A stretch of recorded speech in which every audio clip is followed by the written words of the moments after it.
Magandang gabi, Luzon, Visayas at Mindanao. Narito na ang nagkakaisa at pinakamalawak na pagbabalita. Sa pangunguna ng Presidential Communications Office na kinabibilangan ng Philippine Information Agency, Philippine News Agency, Presidential Broadcast Service, Radyo Pilipinas, IBC at PTV. Ihahatid namin ng mga komprehensibo at mahalagang balita mula sa iba't ibang bahagi ng bansa. Mula sa PTV, ako po si Josh Garcia. Ito ang Balitang Pambansa. Ngayong gabi sa Balitang Pambansa, serbisyo ng PhilHealth mas pinalawig pa ni Pangulong Ferdinand R. Marcos Jr. ayon sa Malacanang. Pirmahan sa Joint Memorandum Circular sa pagitan ng Commission on Higher Education at Professional Regulation Commission para mapalakas pa ang edukasyon sa bansa, sinaksihan ni Pangulong Marcos Jr. Pangulong Ferdinand R. Marcos Jr. tinawag na hindi katanggap-tanggap ang mga pambabastos sa mga kababaihan sa gitna ng kampanya sa Hatol ng Bayan 2025. At tulong ng Social Welfare Department sa mga internally displaced persons o BACWIP dahil sa pagputok ng Bulkang Kanlaon, tuloy-tuloy. Ano naman kaya ang nasa laman ng mga family food packs na kanila ipinamimigay? Alamin!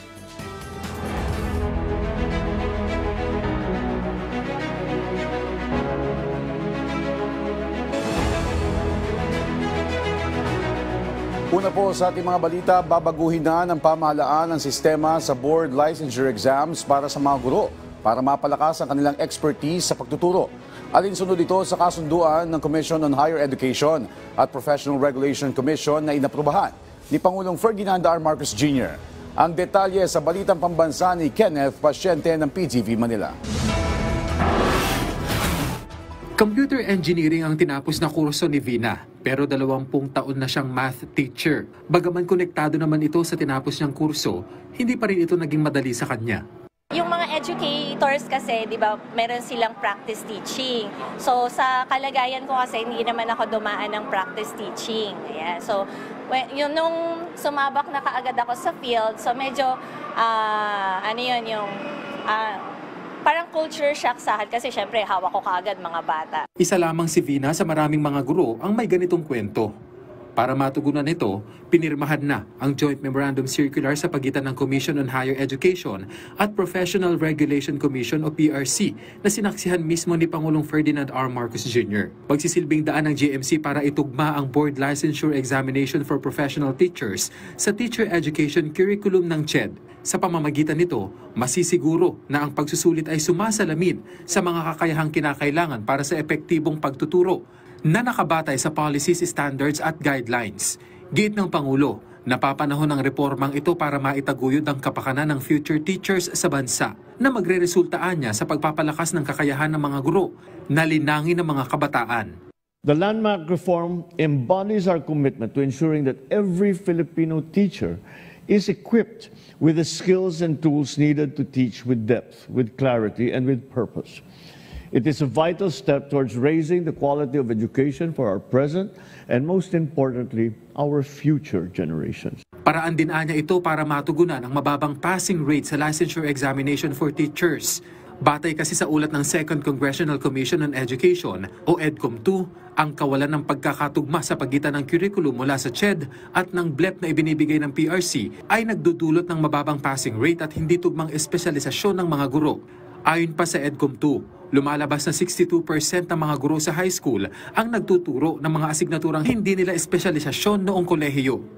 Through this joint circular, we are making that process more than just relevant, more responsive, more to every single examinee. Alongside this, we are giving education graduates not just another shot, but we are giving them a good chance. Because what they learn should prepare them for the tests that they are meant to take and the classrooms they are meant to lead. Sa bisa ng GMC, magkakaroon na ng hiwalay na pagsusulit para sa elementary education, secondary education at iba pang espesyalisasyon gaya ng early childhood education at special needs education. Lahat ng bansa ngayon ay naghahabol at nag-i-invest na malaki upang matiyak na ang ating mga estudyante, ang ating workforce ay maging handa dito sa bagong sistema ng ekonomiya na napakalaki ang ginagawa sa digital space na itinatawag. This is addressed by the revised structure of the BLEP, which will now consist of 3 core components: professional education, general education, and the examinee's chosen field of specialization. Welcome development naman ito para sa isang grupo ng mga guro, lalo't matagal na nila itong pasanin ng education graduates. Magsisilbing daan din daw ito para tugunan ang teacher specialization mismatch sa bansa. Sa Setyembre, nakatakdang simula ng specialized exams para sa mga nais maging guro para mapaghandaan ito ng mga eskwelahan. Mula PTV Manila, Kenneth Pasyente, Balitang Pambansa. Samantala, pwede na magamit ang PhilHealth sa mga outpatient medical emergencies. Ipinaalala ng PhilHealth na pwede ma-avail ang outpatient emergency case benefit sa mga level 1 hanggang level 3 PhilHealth accredited hospitals. Ibig sabihin, hindi na kailangang isipin pa ang dagdag gastos kung may emergency. Kabilang sa paketing ito ang mga sakit gaya ng pagkahilo at diarrhea. Hindi na rin kailangan ng mga hiwalay na accreditation para sa OECB package dahil bahagi na ito ng pagsusuri sa mga PhilHealth facility. Yan po ang tagubilin ng ating Pangulo, palakihin at palawigin ang benepisyong makukuha ng taumbayan mula sa PhilHealth. Pinabulaanan ng Department of Social Welfare and Development ang ulat na nagkukulang ang inihanda nilang family food packs para sa mga apektado ng pagputok ng Bulkang Kanlaon. May panawagan din ang ahensya ng dagdag na volunteers para sa pagre-repack. Ang detalye sa Balitang Pambansa ni Noel Talakay ng PTV Manila Live. Noel?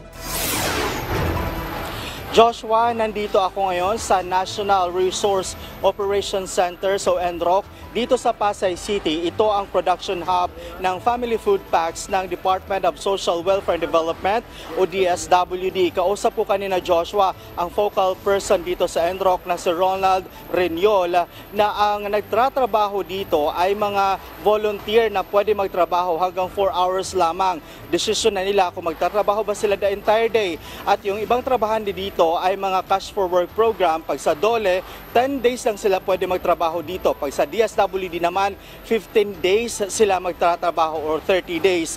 At sinasabi rin ni Renyol na natural lang na tumawag ng volunteer tuwing panahon ng disaster or emergency para matiyak na may supply or sapat na supply ng family food packs ang DSWD.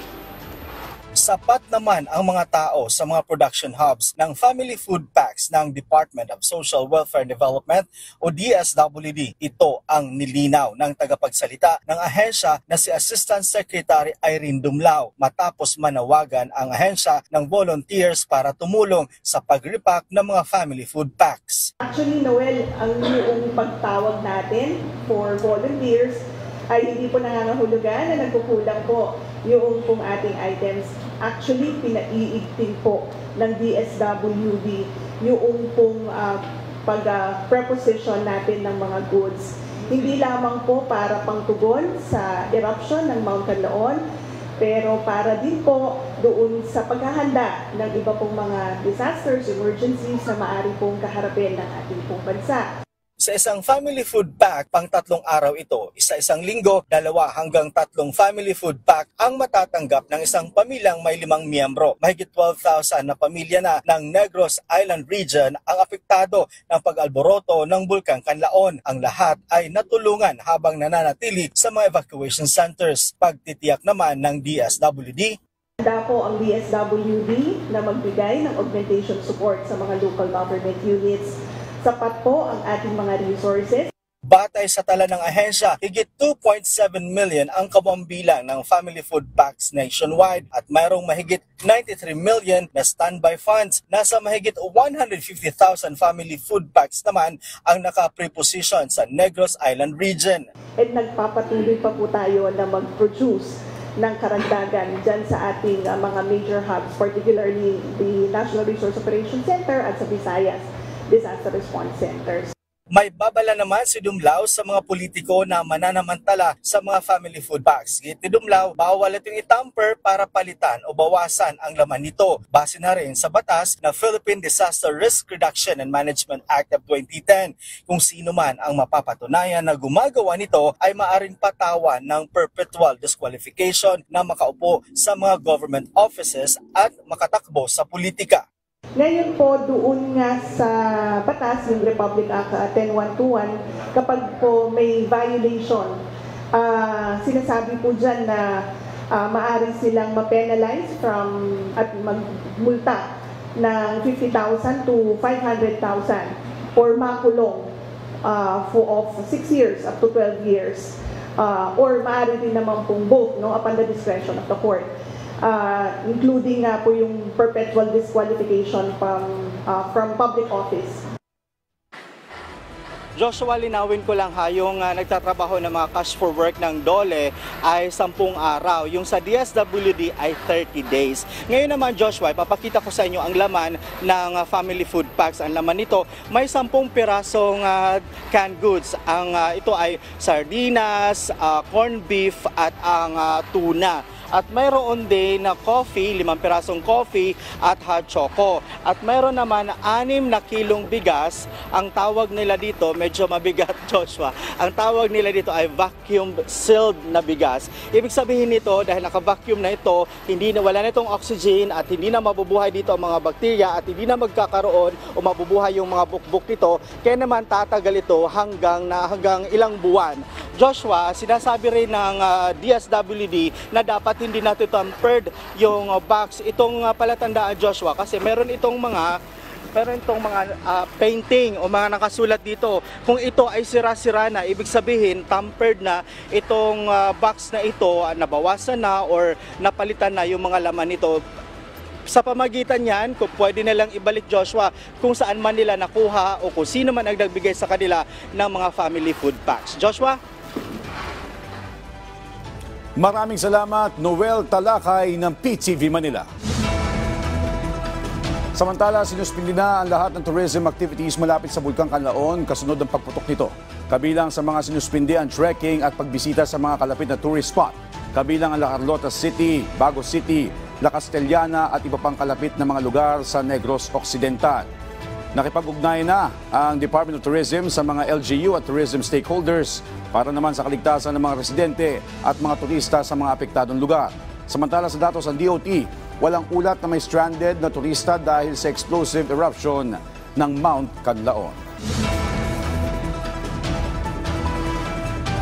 Umapila ng tulong para sa dagdag na tauhan ng lokal na pamahalaan ng Canlaon City bilang karelyebo ng kanilang mga tauhan na ilang buwan na nakatutok sa pangangalaga ng mga residenteng apektado ng pagputok ng Bulkang Canlaon. Ang detalye sa balitang pambansa ni Jessie Atienza ng PTV Cebu. Live, Jessie!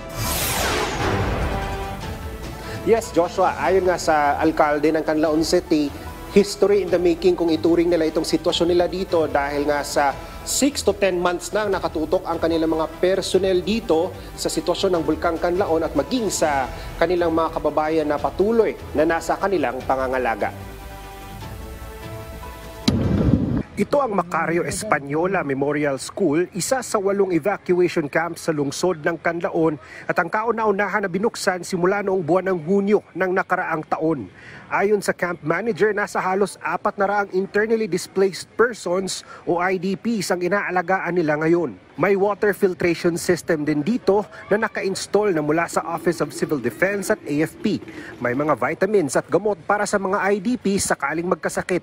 Nagsasagawa din ng face-to-face classes sa ibang classrooms ng paaralan. Yung rooms sir na intended for IDPs is only 27. So ngayon, dati kasi sir is 41 rooms kami. So occupied yun sa mga IDPs. Kaso lang, nag-decide naman yung ano natin na pwede na pauwiin yung beyond 6 kilometers. Kaya nakauwi na sila. So meron tayong mga vacant rooms. Yung mga vacant rooms, na-occupied na naman yun ng mga taga-Mabigo na mga estudyante. Yung mismo na MEMS na mga estudyante, sir. Kahit 10 buwan na sila dito, hatid pa rin nila ang serbisyo para sa mga evacuees, gaya ng pagkain at personal na pagkalinga. Kaya naman, hindi maiwasan ng isa sa mga IDPs na si Aling Julieta na maiyak dahil sa panahon na sila ay nangangailangan ay mayroon silang nasasandalan. 4 na buwan na rin siyang nakatira dito. Sige lang, okay, ano mo? Nalipay ko sa nga nag-goal. Nga, nalipay may nga nasa evacuation, may kipasagdaan, pero nag-goal po mi sir nga naapod mi diri sa evacuation nga makauli-uli. Ang pakauli-uli ra man gid tinuora sir, pero lahi ra gyud nga naami dito sa mga kaugalingon. Nalipay ra po pasalamat sa Ginoo sir nga wala mi gipasagdaan sa gobyerno. Safe ra gyud pud mi sir sa amo ang kaugalingon.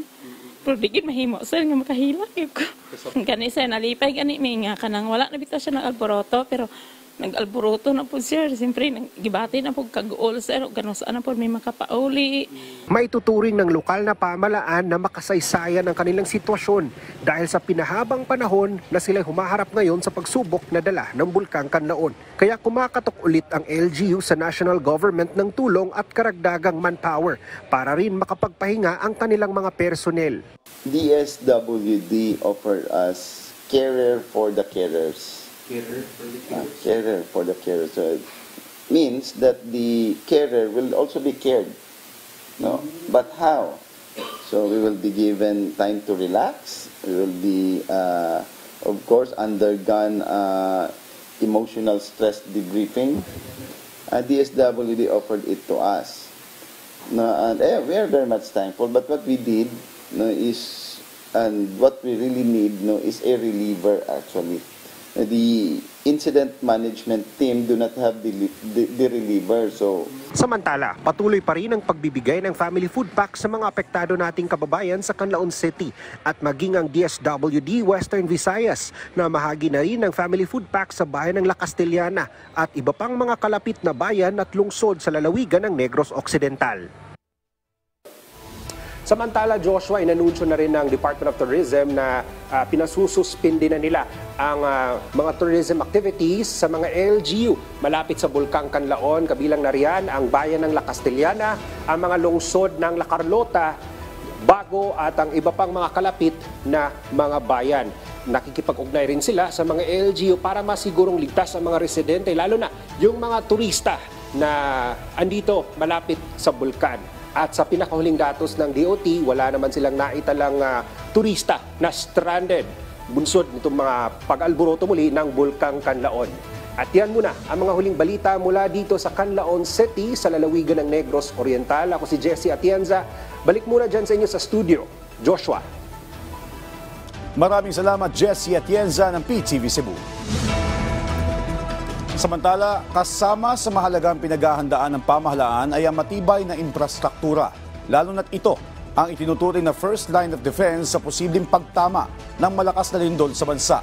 Ang detalye sa balitang pambansa ni Rod Lagusad ng PTV Manila. Kasunod ng nangyaring malakas na lindol sa Myanmar na nakaapekto hanggang sa Thailand, mahalaga na masiguro na handa ang bansa, lalo't sinasabing hinug na ang West Valley Fault na kayang makalika ng magnitude 7.2 na lindol na lubang makakaapekto sa Metro Manila at karatig na mga lugar. Kaya importante na masiguro na matibay at kakayanin ng mga infrastruktura ang ganitong kalakas na lindol. Kasama ang pagsasagawa ng Infrastructure Integrity Audit sa inilatag sa isinagawang Second Earthquake Preparedness Summit na dinaluhan ng iba't ibang ahensya ng pamahalaan. Ayon kay Office of Civil Defense Administrator Undersecretary Ariel Nepomuceno, isa itong complex solution, lalo't kabilang dito ang mga private structures na hindi sakop ng pamahalaan. How to request and be able to get a clearer picture insofar as how many buildings are really strong enough to withstand strong earthquakes like the big one, and how many buildings are weak that would need retrofitting or engineering solutions. Anya kinakailangan ng methodology o pamamaraan kung paano ito isasagawa. Inihalimbawa ni Nepomuceno ang Department of Health na nakapag-audit na sa mga pampubliko at maging pribadong mga ospital, kasama na ang pagsasagawa ng retrofitting. Giit ni Nepomuceno, ang mga istruktura ang magsisilbing first line of defense oras na tumama ang malakas na lindol, bago pa maisagawa ang duct cover and hold na kasama sa sinasanay sa quarterly National Simultaneous Earthquake Drill. Layunin din na nasabing summit na malaman ng bawat LGU, pribadong sektor o organisasyon kung anong gagawin oras na tumama ang Davigbuan. Gusto nating malaman ano yung mga actual equipments na meron ng ating mga kasamahan from the uniformed services, meaning again, the Armed Forces of the Philippines, the PNP, the Bureau of Fire, including the Coast Guard. Ano ba yung meron sila last year? Dumami ba o nabawasan? Target din ng summit na malaman kung nadagdagan rin ba ang mga personal na kanilang sinanay para makaresponde oras na tumama ang malakas na lindol. Mula sa PTV Manila, Rod Lagusad, Balitang Pambansa.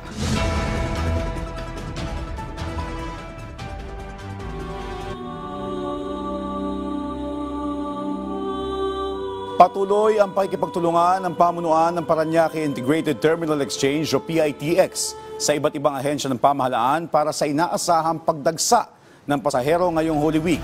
Alamin natin ang lagay ng PITX ngayon sa Balitang Pambansa ni Isaiah Mirafuentes live. Isaiah?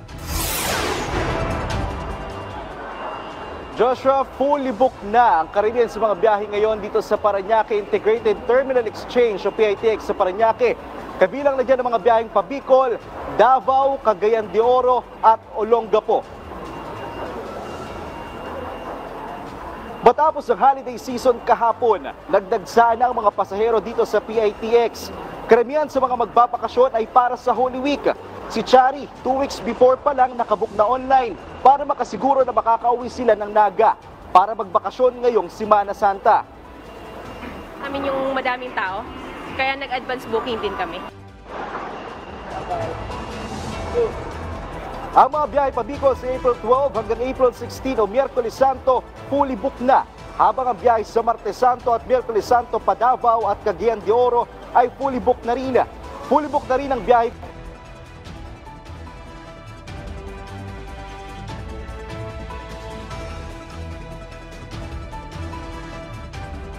Maraming salamat, Isaiah Mirafuentes.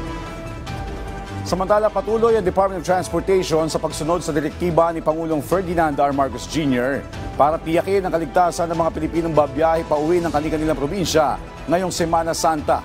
Ang detalye sa report ni Bernard Ferrer ng PTV Manila. Mas piniling umuwi ng mas maaga ni Veronica at ng kanyang mga anak sa Romblon-Romblon para sa Semana Santa. Gusto nilang iwasan ang dagsa ng mga pasahero sa Puerto Batangas sa susunod na linggo. Kasi mahirap po sumakay pag malapit na talaga yung mahal na araw. Pahirapan na po yung pagkuha ng ticket. Tapos siksikan na talaga siya. Ininspeksyon ngayong araw ni Department of Transportation Secretary Vince Dizon ng Puerto Batangas ang pinakamalaking pantalan sa buong bansa. Higit 8,000 pasahero ang kapasidad ng naturang pantalan. Inikot ng kalihim ang mga palikuran, passengers area at operational area kung saan nakadaong ang mga roro at fast craft.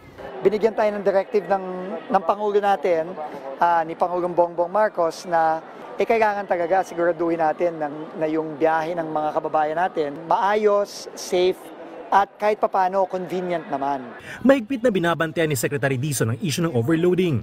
Kaya naman nilagdaan niya ang isang joint memorandum circular sa pagitan ng Department of Transportation, Philippine Ports Authority, Maritime Industry Authority at Philippine Coast Guard upang masigurong ligtas at maayos ang biyahe ng mga pasahero. Ipatutupad ng PPA ngayong taon ang e-ticketing system gamit ang mga itatayong kiosks sa mga pantalan. Makakatulong din ng malaki yung e-ticketing natin para masigurado na hindi tayo nag-overload. Diba? Kasi ngayon, manual ang ticketing natin, manual yung manifesto.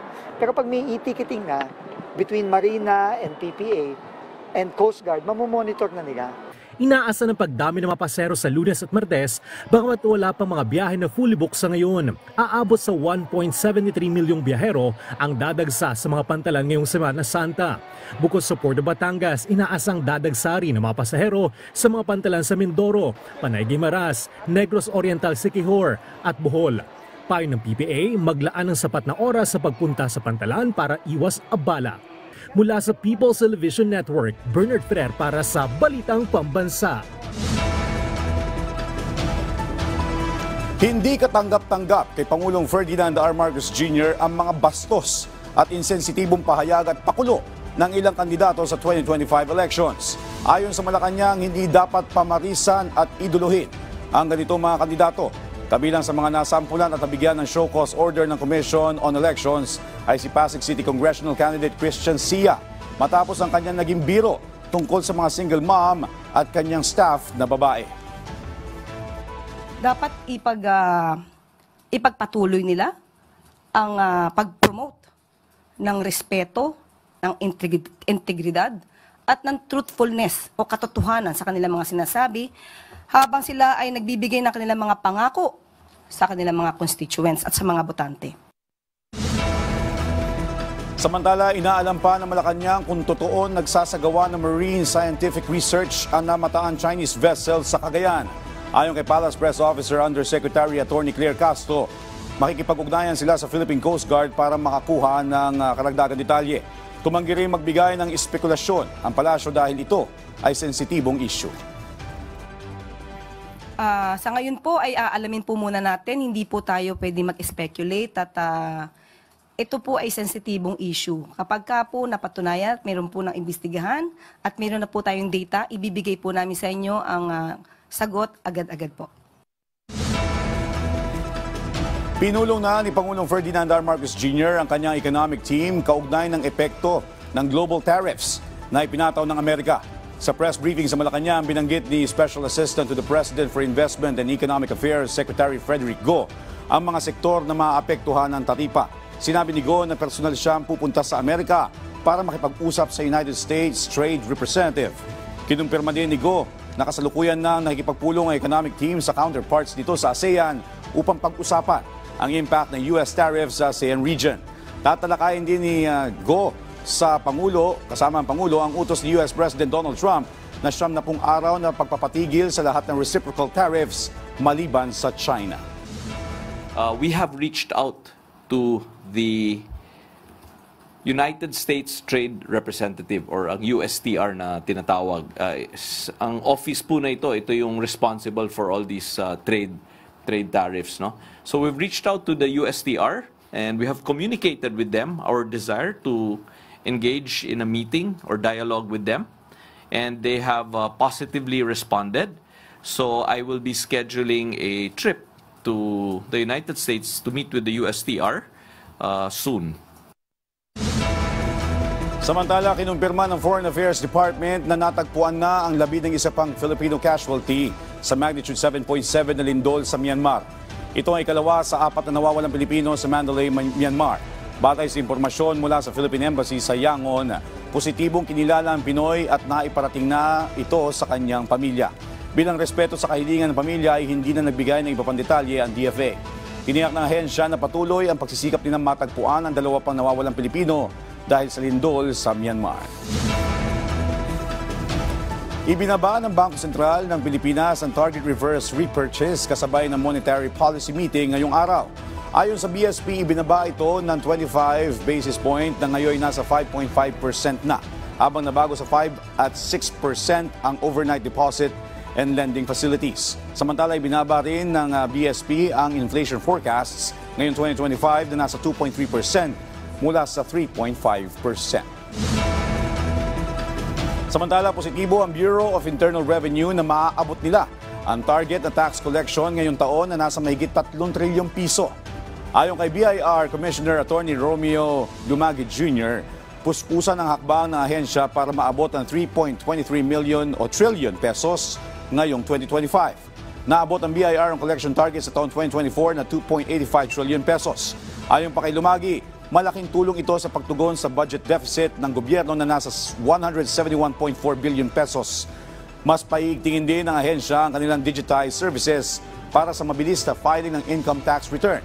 Muli naman nagpaalala ang BIR sa deadline ng paghahain ng ITR sa darating na April 15. sa tulong din ng mga taxpayers, nakikita rin naman natin na marami na rin talaga nagko-cooperate ng mga taxpayers at nagbabayad ng tamang buwis. So lahat-lahat po ito ay tingin naman po natin ay makakamit natin ang collection target ngayong taon na to. In fact, first few months, itong January, February hanggang March, ay maganda ang naging collection po natin. Habang nalalapit ang Semana Santa, tiniyak ng Civil Aviation Authority na handa na ang mga paliparan para sa inaasahang dagsa ng pasahero. Ayon kay CAAP spokesperson Eric Apolonio, inatasan sila ng Department of Transportation na magdagdag ng tauhan lalo na sa peak hours para gawing mas komportable ang biyahe para sa mga pasahero at matiyak na may bibigay ang lahat ng kanilang pangangailangan sa mga airport. Nakahanda na po lahat yung 44 airports. Yung ating meron na tayong malasakit health desk, yung ating medical personnel, at saka yung ating mas security personnel. Naka-ready ho yan at una-una ho, wala na hong leave mo, cancel mo na ngayon at para masilbihan lahat yung pangangailangan ng ating mga pasahero. At dyan po nagtatapos ang 30 minutong ulat sa bawat sulok ng bansa. Samahan niyo kami muli pamayang alas 9:30 ng gabi para sa updated at pinalakas pang balitaan. Ito ang pinalawak na puwersa sa pangunguna ng Presidential Communications Office kabilang ang Philippine Information Agency, Philippine News Agency, Philippine Broadcast Service, Radyo Pilipinas, IBC at PTV. Mula sa PTV, ako po si Joshua Garcia at sa inyo ang komprehensibong paghimay sa mahalagang usapin dito lang sa Balitang Pambansa.